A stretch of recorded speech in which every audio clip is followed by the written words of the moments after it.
Welcome to the Church Solutions Podcast, brought to you by JSL Solutions.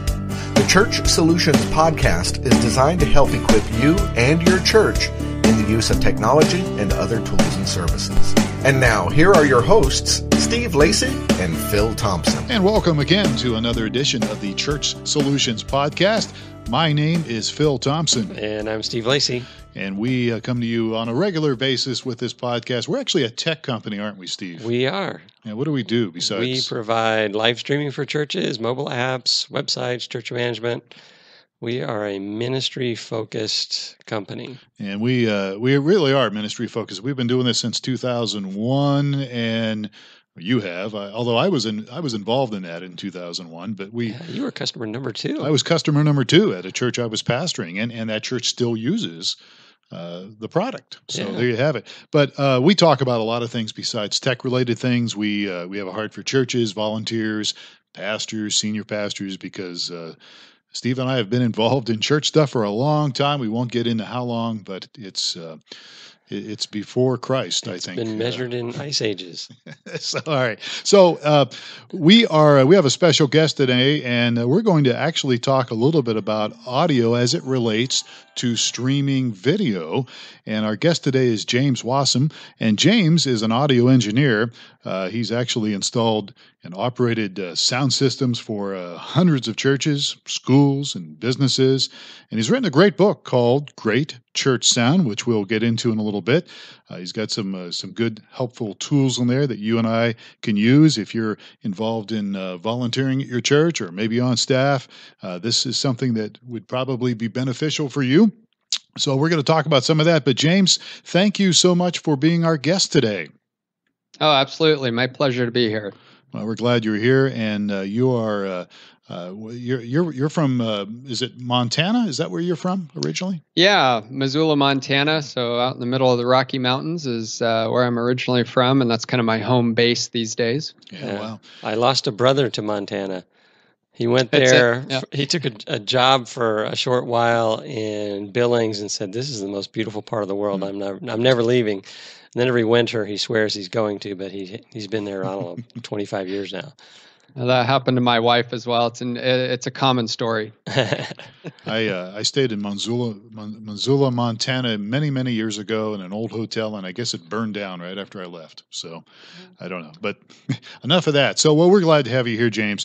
And tell us a little bit about your background. So audio engineering is what you do, but, I mean, have you always had this worldwide dream of being an audio engineer?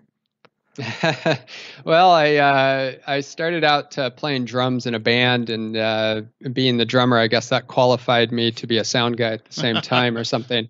Apparently, they saw me hauling all the drums around and said, "Hey, you can haul speakers too, right?" Yeah, exactly. So I actually started mixing from behind the drum set, believe it or not, which was a challenge in and of itself. Wow. But being a musician and trying to be a rock star and all that good stuff, you find out real quick that you might need a day job at some point. So as luck would have it, and through a couple different connections, I ended up getting a job installing and eventually designing commercial audio systems for a living. So I've been doing that for the better part of 20 years, and it's been an awesome opportunity to be in a field that I absolutely love, as a side gig, but also as a profession. And working in kind of the commercial audio space, you don't have to work those late night gigs or have to work in a bar or a club or something like that. You get to work normal business hours and work with a lot of different clients. And of course, over the years, worked with a lot of churches, both as a professional and also just on my own time, Sundays leading teams and things like that. Yeah. So just going down this trail a little bit, what are if you were to walk into a church facility, what are some of the things you'd look for if they had hired you to set up audio for that facility? Are there things that to avoid, or what do you normally say, or? Yeah, the first thing that I try to assess is who is operating this on a regular basis. Who's your week-to-week average live sound tech? And that normally tells me a lot about what I'm going to be designing for, at least on the user side of things. So what type of console we're looking for, other types of gear that's going to interface, the level of complexity of the system.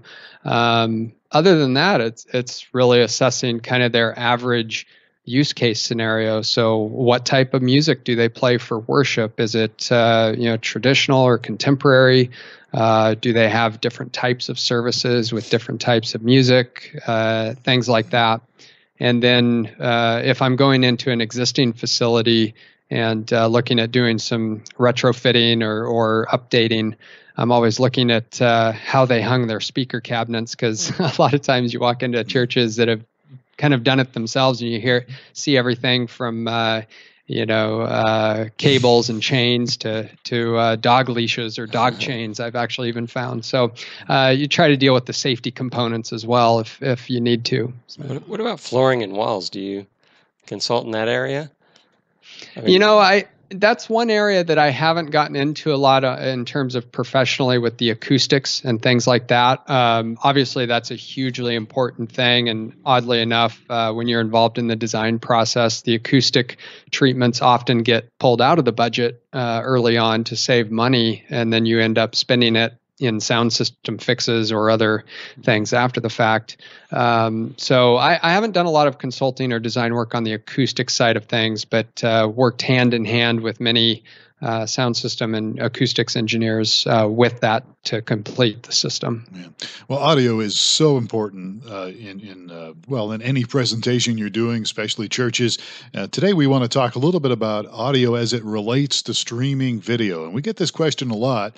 And I think a lot of folks, especially if they're new to streaming video, don't really understand the importance of audio. So let me just throw this out to you, James. Why is good audio so important when it comes to streaming video? Oh, man, I guess we could even do a little show and tell here. I mean, how long would you listen to this all if the audio was cutting in and out of all the time? Yep. You'd hang up straight away, right? So if you can't understand what's going on, or you don't have a consistent stream of the audio, your listener or your viewer is going to tune out very quickly. As a viewer of live streaming events or messages and things like that, I'll stick through bad video. I'll watch it on a smaller screen, or I'll just kind of listen to it in the background or whatever. But if the audio is bad, I'm tuning out straight away.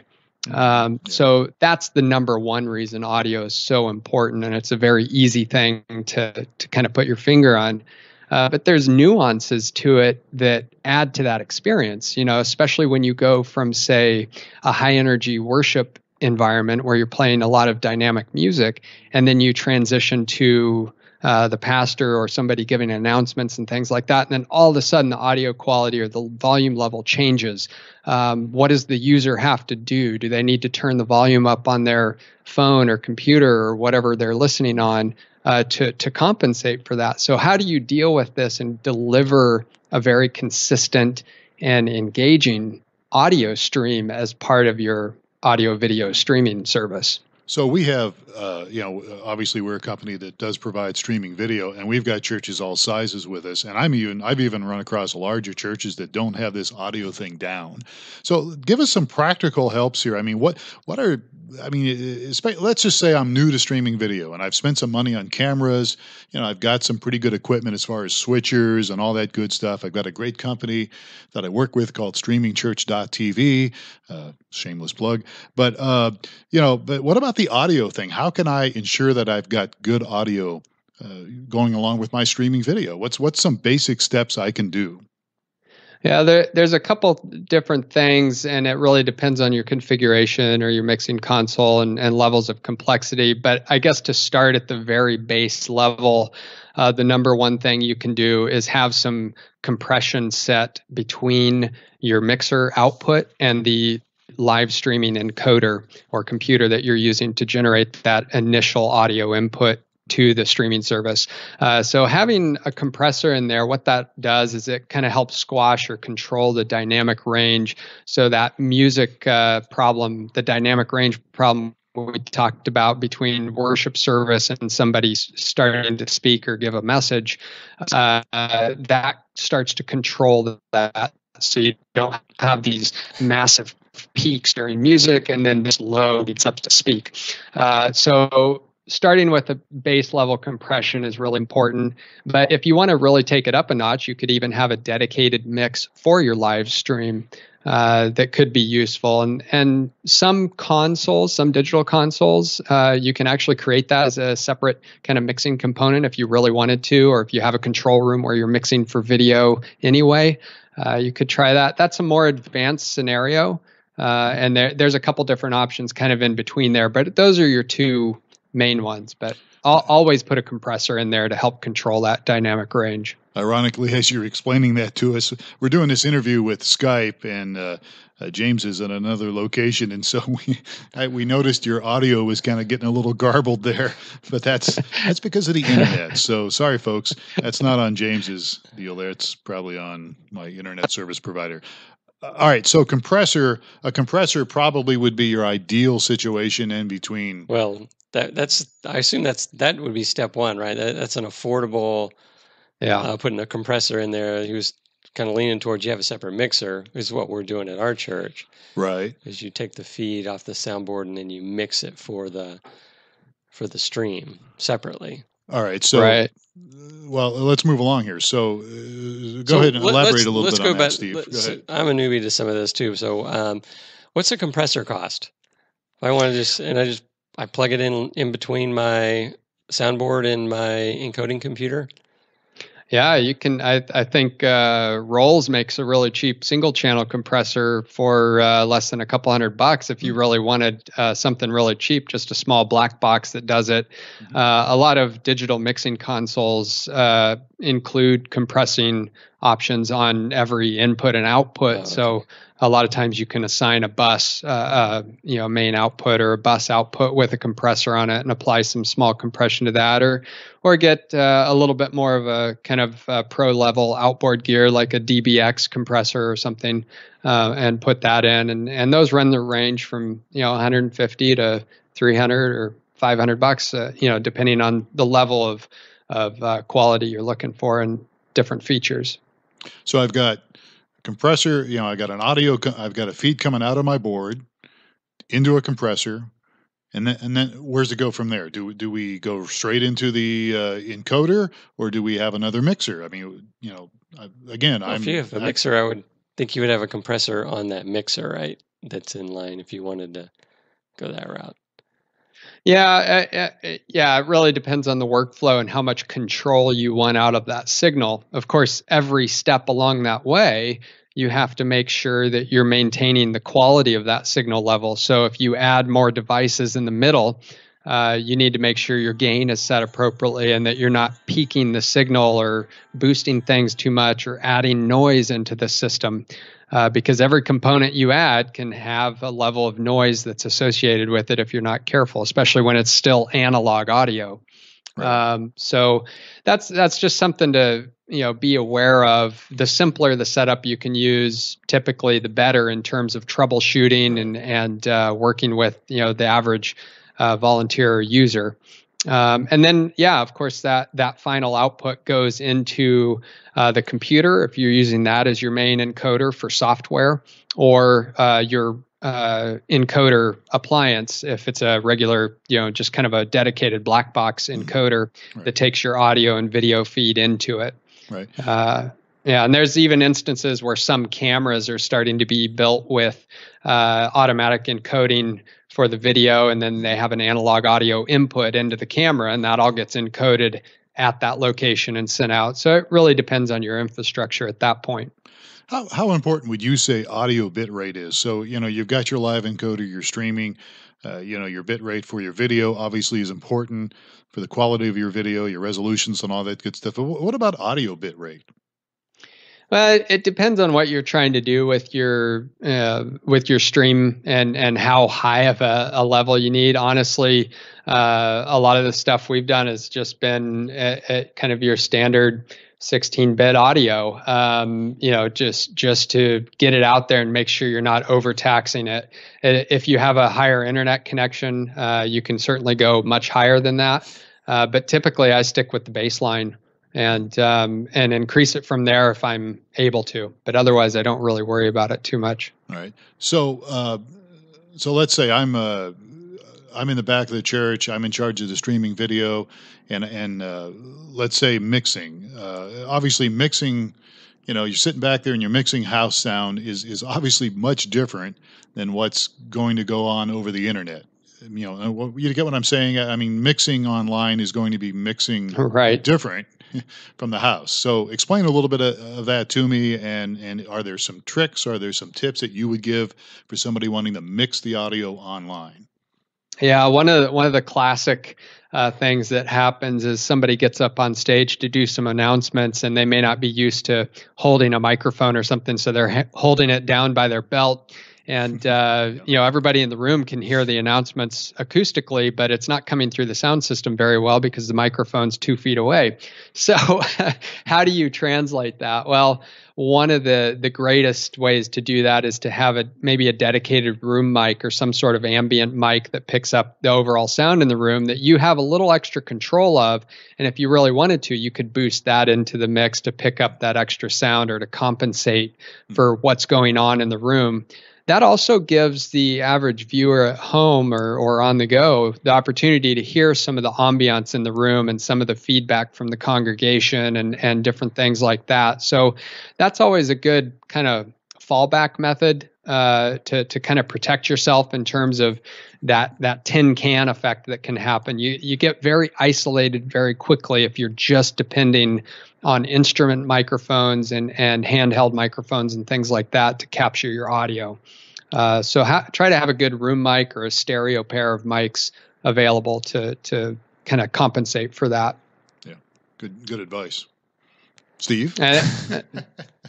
So I know one of the things that the sound guy at our church will do for the online mix is they'll try to listen to it. He's got an iPad with a mixer board for the online stuff, and he's looking at it there.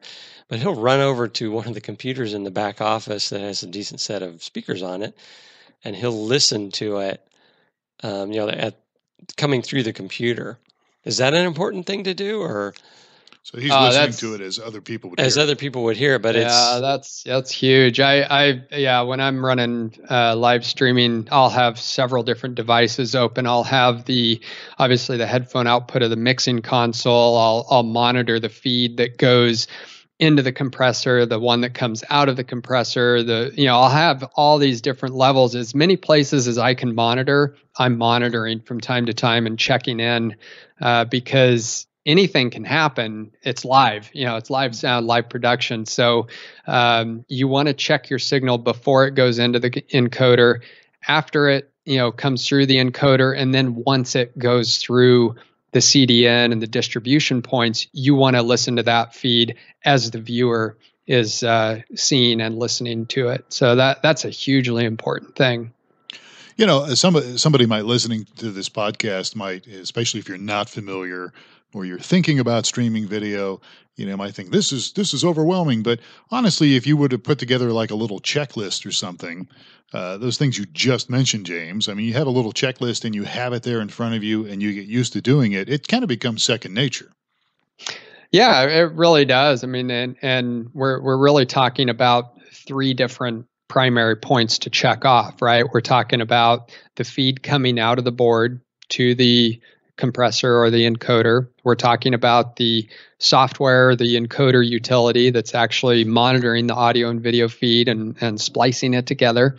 And then we're talking about the end user, the final stream. So there's 3 points, those critical points you need to check. And if you've got a problem at one, you start to work your way back and see where that is and fix it accordingly. Yeah, absolutely. So you've got a book called Great Church Sound.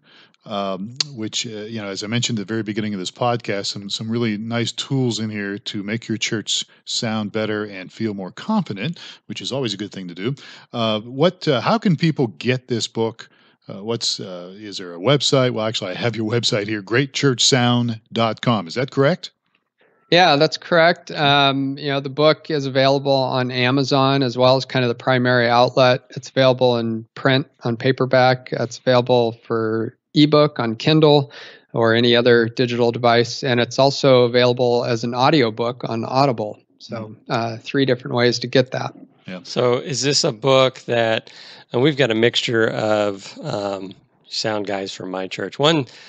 I know one of them's been around, almost as long as we have, just dinosaur era, and it's always tough to teach an old dog a new trick. Is this geared for him, or is this geared for the guy that's just getting started, or what's kind of the range of audience that would get some good things out of the book?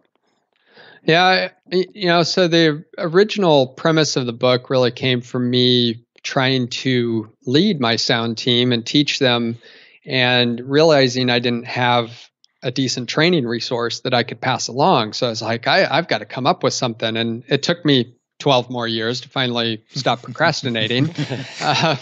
But basically what I always say is I wrote the book I wish I would have had not only when I was first learning, but when I was first starting to train people, because as a young leader and tech team director, I took it as a very high responsibility to pass on that knowledge and create this institutional knowledge within the sound team that could pass on from one person to the next. And I found a lot of the manuals out there that, tech guys like you and I are like, oh yeah, we'll read the Yamaha Guide to Sound Reinforcement every night, and that's all fine and good. Yeah, right. So I tried handing that to one of my techs and almost lost him for good.